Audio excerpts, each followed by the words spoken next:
Welcome to The Runner Soul, the podcast where running meets science, stride by stride. Who am I? I'm Sharon, of course, your resident podiatrist, runner, and unapologetic foot nerd.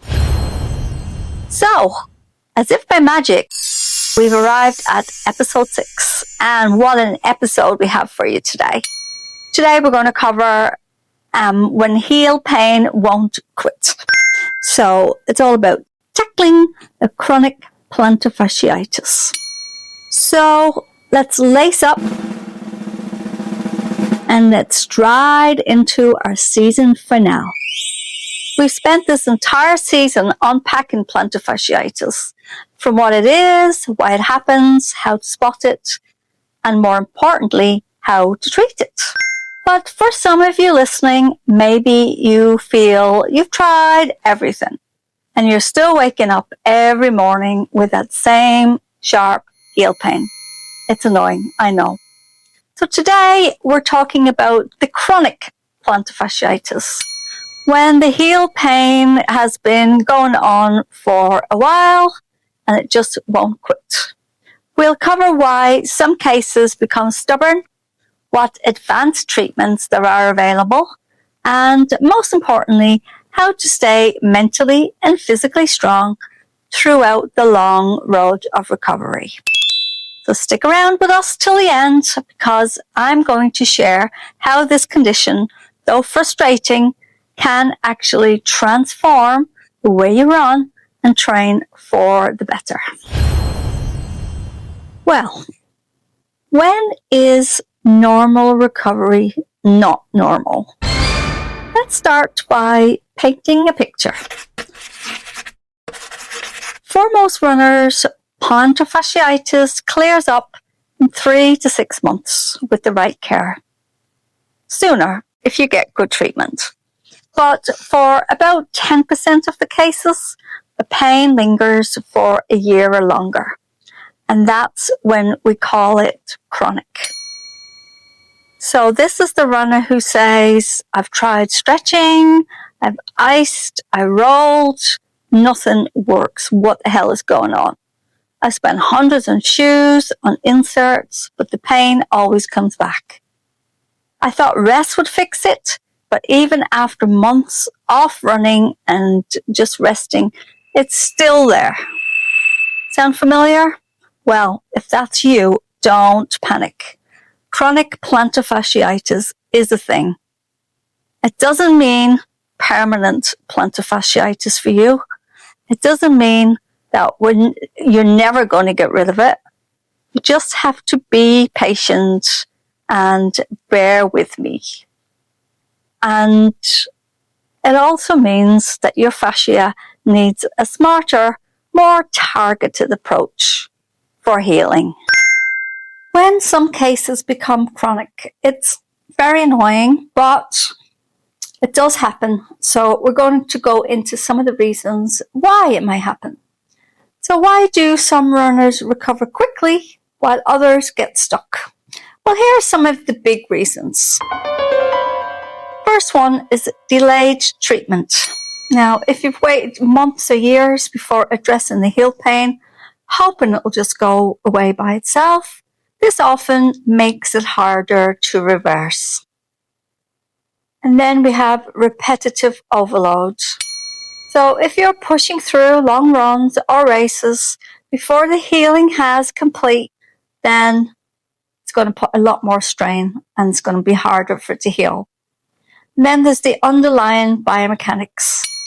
If you have flat feet, high arches, tight calf muscles, weak hip flexors, these can all keep stress cycling back into the fascia.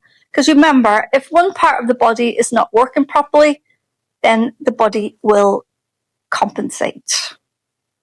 And then we have systemic factors. So things like diabetes, obesity, or inflammatory conditions can also slow the healing. Because of course, when there's inflammation going on in the body, then there's usually pain. And inflammation is the cause of a lot of problems. And you'll find that when you have plantar fasciitis, you probably notice that your foot will be quite swollen around that heel area, and usually sort of around the arch area as well. You might, if you look very closely, you might see like a little lump that is maybe not on the other foot. And then incomplete rehab.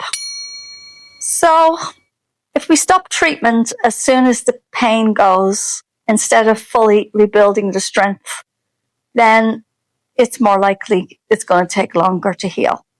So you have to think of it, it's a bit like patching a pothole on the road without fixing the road underneath. Well, what happens? It just cracks under the strain again. Now let's get into the exciting part. What can we do when the basics aren't enough? So you've tried everything. Well, there are some other options, which takes it to the next level. Of course, there will be like a cost involved, but you know, if you've tried everything else and nothing else works, then it's definitely worth giving these a go. So the first one is shockwave therapy. So that's a series of sound waves, stimulates the healing in the stubborn fascia, helps with the inflammation. It's backed by research with success rates up to 78% in chronic cases, which is not bad. It can be a little bit uncomfortable, but most runners say it's definitely worth it and definitely bearable. Then we have platelet-rich plasma injections. So basically that uses your own blood's healing factors, concentrated and then injected into the fascia. So you think of it as turbocharging your body's repair system. And then we have the 10x procedure, and that's a minimally invasive option where a small device removes damaged fascia tissue. There's often a quick recovery and is often used for cases lasting 1 to 2 years. And then we have surgery. So I always say surgery is the very last resort, because once you go down that surgery route, you can't come back from it. You know, so we can put stuff on your feet, we can give you an insole, we can take it out again, but we can't give you surgery and take it back again. So I like to say surgery is when like everything else has failed. Less than 5% of patients ever need surgery. It involves partially releasing the fascia to reduce the tension, and it's reserved only for, like I say, really chronic cases that, you know, you've tried everything else, because obviously there's risk involved. And then if you're disappointed that it's maybe not any better or it's given you different problems, well, that's not good. And here's something hopeful. Almost every chronic case I've seen eventually improves with the right strategy. Sometimes it's all about persistence more than the perfection. And I know it's a very painful thing, and it can feel like, oh, I'm going to have this forever. And some of my patients will come to me and say, look, I just want to be able to walk my dog again. Will that ever happen? And then if you don't move, you put on weight. If you put on weight, the plantar fasciitis gets worse. So it just feels like a vicious circle. But bear with us. We will get you there. We will get you to the healing point. I know it's not nice having chronic pain, but sometimes it's a mental game of persistence. So now let's get real for a second. Chronic plantar fasciitis, it's not just physical, it's mental. It's the runners questioning everything, you know, and it's very debilitating. You start asking yourself, will I ever run again? Will I ever be normal again? And will I ever be pain-free again? It's the frustration of watching your friends log miles while you're sidelined, and it's the guilt of thinking you're lazy when in fact you're injured. You have to allow your body time to heal itself. Here's what I tell every runner in that dark place. Healing isn't linear.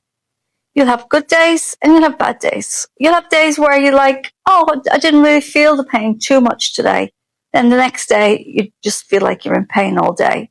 But that's just all part of the healing process. Because every bit of smart work you put in, every stretch, every strengthening drill, every choice to respect your body's limits and rest and not feel guilty is an investment in your comeback story. What's the secret to building a smarter return? Here's the silver lining. Runners who go through chronic plantar fasciitis often come back smarter and stronger. Why? Because they've been forced to learn things they never would have otherwise. And you need to learn the functions of the body, what the muscles are doing, what their functions are, and the importance of having good, strong calf muscles. And they are often the key. So you have to understand first the value of strength training, the importance of recovery, the art of listening to your body, the early warning signs, and the wisdom of cross-training. Of course, it's a good idea to do lots of different exercises because then you're not just putting strain on the same exercises, the same parts of the body all the time, same muscles. And that's why we encourage you have rest days and also, do swimming and yoga and other things in between. And I've seen countless runners who thought their careers were over, only to come back and run faster, have personal bests, and all because the process reshaped the way they trained. Here's a story of hope. Let me tell you about a runner I worked with. Let's call him Daniel. Daniel was a marathon runner who developed plantar fasciitis before his Boston qualifying attempt. Now, he had spent a lot of money on accommodation, flights, etc. So he was pretty peeved off with himself. He tried everything, rest, stretching, shoes, you name it. A year later, he was still in pain. When he came to me, he was at his breaking point. And together we built a plan. We did some shockwave therapy, a proper strength program, and a gradual return to schedule. It took another 6 months, but Daniel did qualify for Boston. And not only that, he did really well, and he was so happy with himself. And he ran with 0 heel pain, which was the most important. So that is the power of not giving up. Because your body is an amazing mechanism. It can, if you give it the right conditions, it will heal itself. So we just have to give it the right conditions. We have to just feed it what it needs, and then the body will do the rest. And before we close, I'm super excited to introduce something new. Our Foot Care Toolbox. So starting today, we'll share 1 or 2 practical tools, exercises, or techniques in each episode to help you manage pain, stay consistent with training, and take full control of your recovery. So make sure you stay tuned until the end of today's episode for your very first toolbox tip. Our final segment is your Foot Care Toolbox. All right, runners, let's open up your Foot Care Toolbox.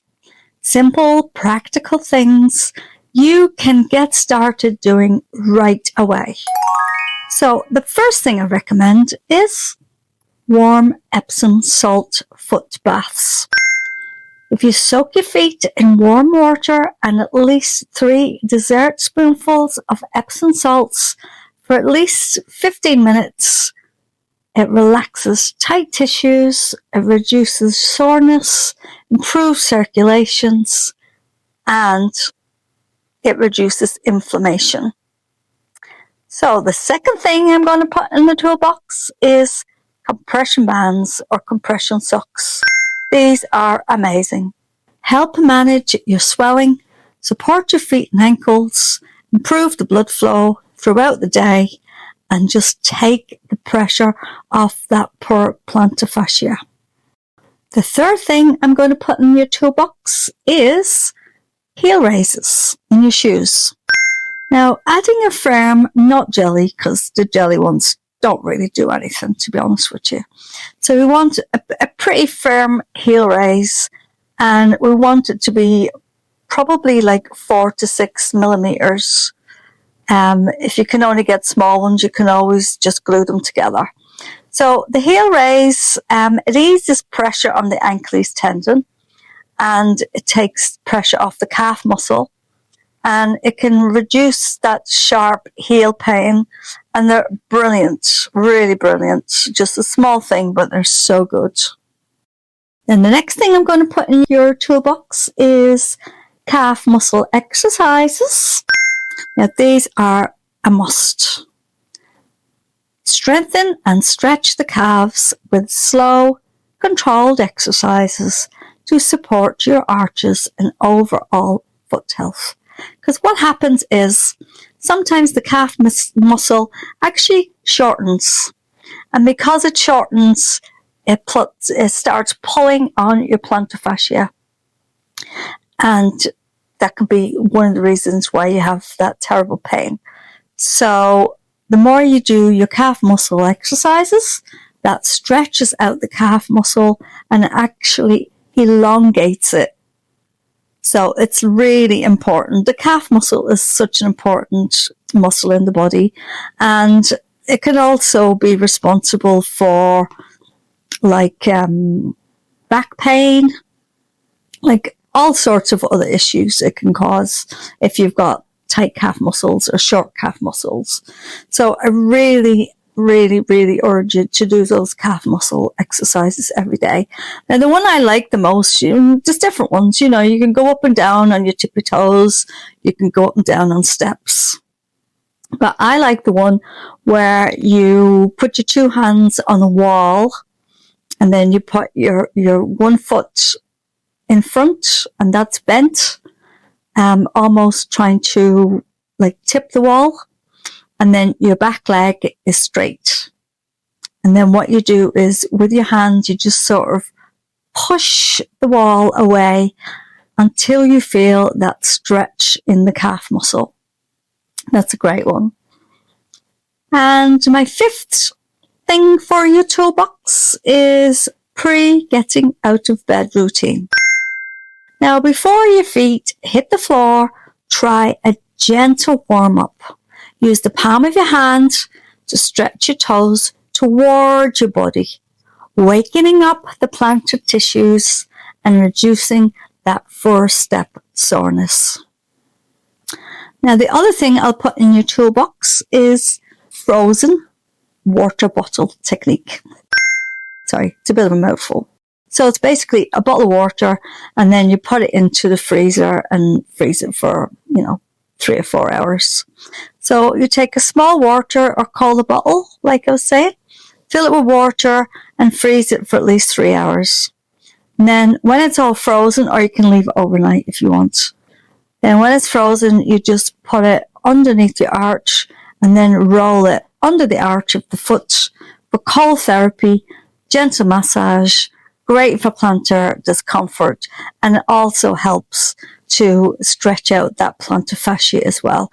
And also, because it's so cold, it's almost like an analgesic as well.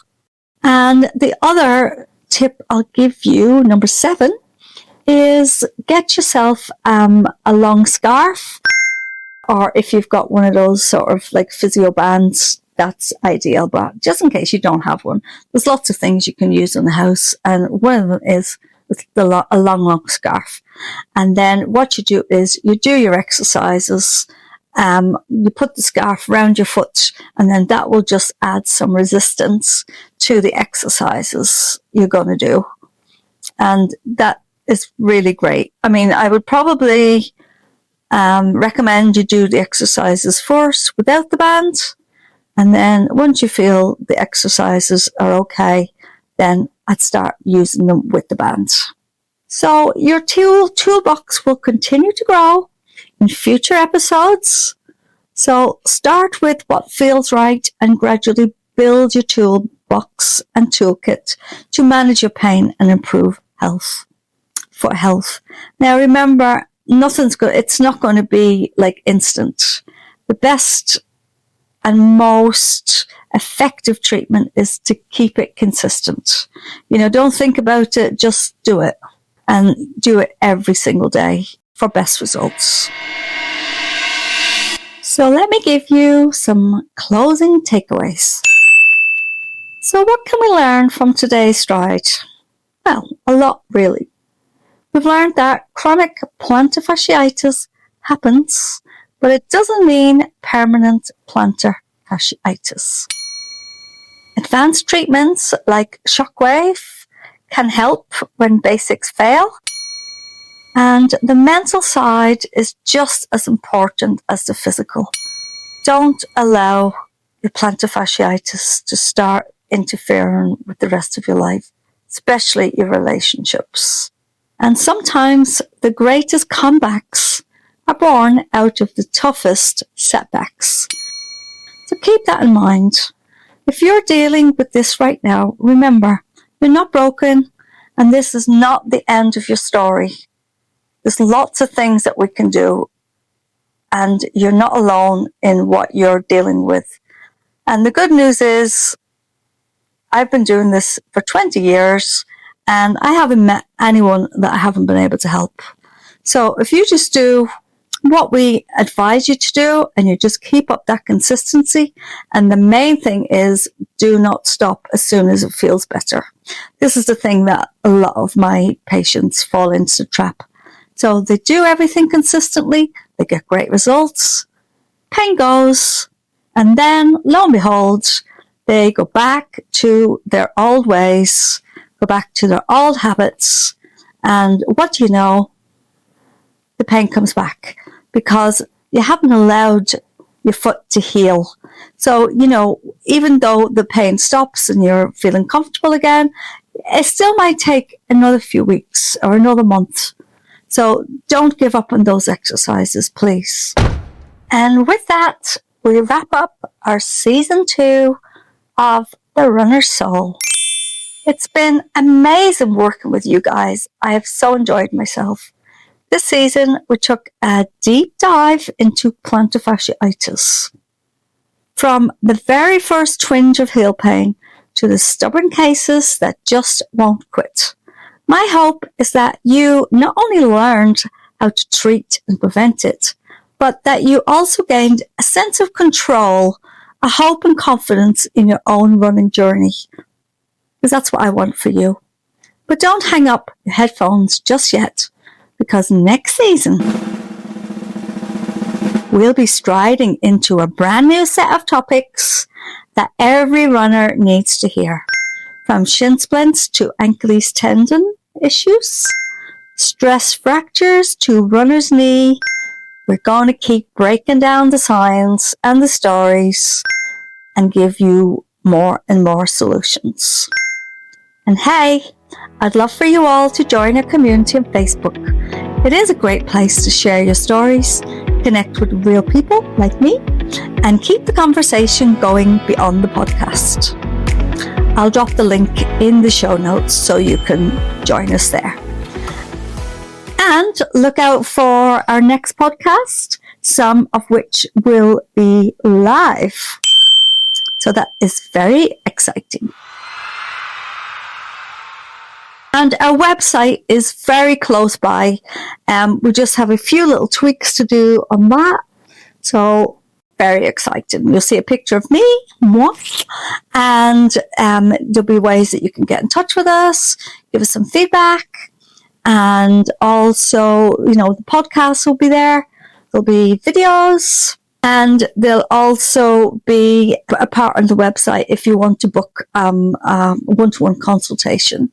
So we can discuss all your running tips, explore home remedies, talk about starting a business in the field, anything you want to ask or dive into. I will be there. I'm excited to share everything that we've done so far. So that will all be on the website for you to be able to just, you might want to go back for reference in various sessions, because there's a lot of information we're giving you, I know, but it's very, very useful information. So stay tuned, stay running, and remember, every setback, it's just the beginning of your next stride forward.